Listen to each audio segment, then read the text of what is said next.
मैले मेरो मोबाइलको स्क्रिन देखाएँ तपाईँलाई। सबैभन्दा पहिला म युट्युबबाट मेरो मन्थली कमाइ देखाउँदैछु है त।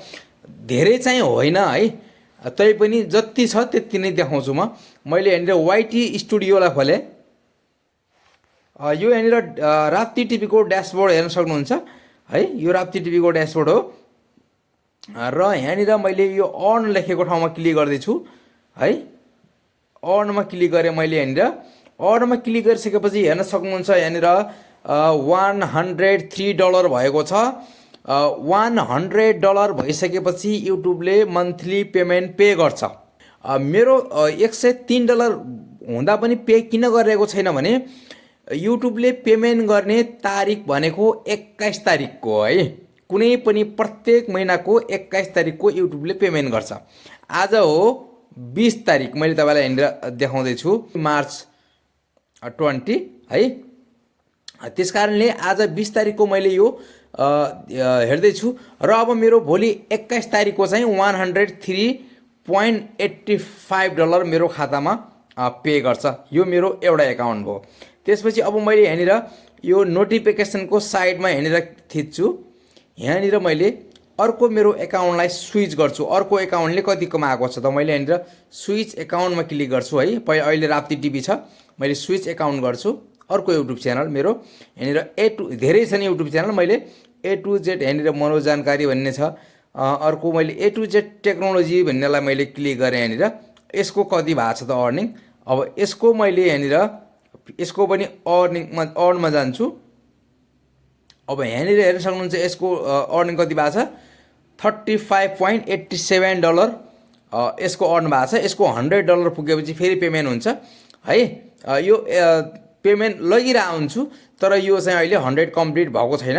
यो लास्ट महिनाको चाहिँ कम्प्लिट भएको थियो। यो चाहिँ एक महिनाको एकदमै स्लो चलिरहेको छ, किनभने मैले भिडियो हालिरहेको छैन यसमा। त्यसको कारणले गर्दाखेरि यो एक महिनामा $34 चाहिँ यसमा अर्न भएको छ भने राप्ती टिभीमा $103 अर्न भएको छ। अब त्यस्तै मैले फेसबुकको देखाउँछु। यहाँनिर मैले मेरो फेसबुकमा गएँ। फेसबुकबाट भएको अर्निङ है कहाँ छ। मैले यसरी कमाउँछु भन्ने चाहिँ मेरो भन्दा पनि हजुरहरूले पनि कमाउन सक्नुहुन्छ फाल्तुको टाइममा अलिअलि भिडियो अरूको भिडियो हेरेर आफ्नो समयलाई खेर फाल्नुभन्दा है। अब यसमा मैले यहाँनिर क्लिक गर्छु। यो प्रोफाइलमा म मेरो फेसबुकको प्रोफाइलमा गएँ। त्यसपछि यहाँनिर ड्यासबोर्डमा क्लिक गर्छु है। ड्यासबोर्डमा क्लिक गरिसकेपछि यहाँनिर प्रोफेसनल ड्यासबोर्ड खुलिसकेपछि अब मुनि आउँछु म। यहाँनिर यो सेटिङ लेखेकोमा क्लिक गर्छु। त्यसपछि अब मैले यहाँनिर मेरो पे आउट एकाउन्ट देखाउँछु तपाईँलाई है। पे आउट एकाउन्ट फेसबुकको पैसा पे आउट एकाउन्टमा हुन्छ है। पे आउट एकाउन्टलाई मैले खोलेँ। यहाँनिर यो पे आउट एकाउन्टमा मेरो कति भएको छ, $33.92 यसमा यहाँनिर अर्न भएको छ है। यहाँ पनि $100 भएपछि मात्रै पे गर्छ, मन्थली पे गर्छ है। फेसबुकले पनि मन्थली पे गर्छ। $33 यहाँनिर भएको छ। यो एउटा मेरो मनोज कुनमा हो, यो मनोज खड्का भन्ने प्रोफाइल रह्यो है। अब मैले फेरि यहाँनिर यसलाई स्विच गर्छु। अर्को राप्ती टिभी भन्ने पेज छ। यसमा मैले यहाँनिर यो एउटा फन टु लाइभ टिभी भन्छ, त्यसलाई मैले अहिले देखाउन्न। राप्ती टिभीलाई मैले यहाँनिर क्लिक गर्छु। अब यसको अर्निङ कति छ है त। यो भर्खरै मोनेटाइज भएको छ तपाईँलाई, तैपनि मैले तपाईँलाई देखाएँ है। यसको पनि ड्यासबोर्डमा जान्छु। प्रोफेसनल ड्यासबोर्डमा गएँ है। प्रोफेसनल ड्यासबोर्डमा गइसकेपछि मोनेटाइजेसनमा जान्छु। मोनेटाइजेसनमा गइसकेपछि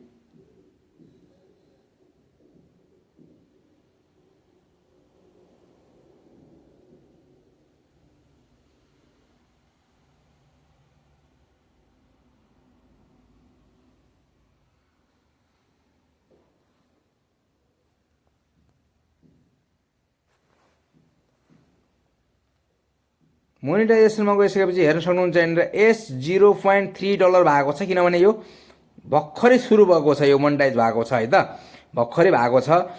मेरो फेसबुक पेज पनि भर्खरै मोनेटाइज भएको छ।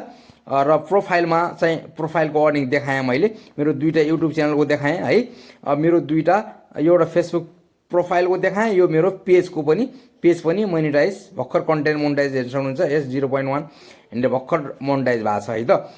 यो तरिकाले तपाईँले अरूको भिडियो हेरेर भन्दा आफैले केही सानातिना नर्मली भिडियोहरू अपलोड गरेर सोसल मिडियाबाट तपाईँले अर्न गर्न सक्नुहुन्छ है त।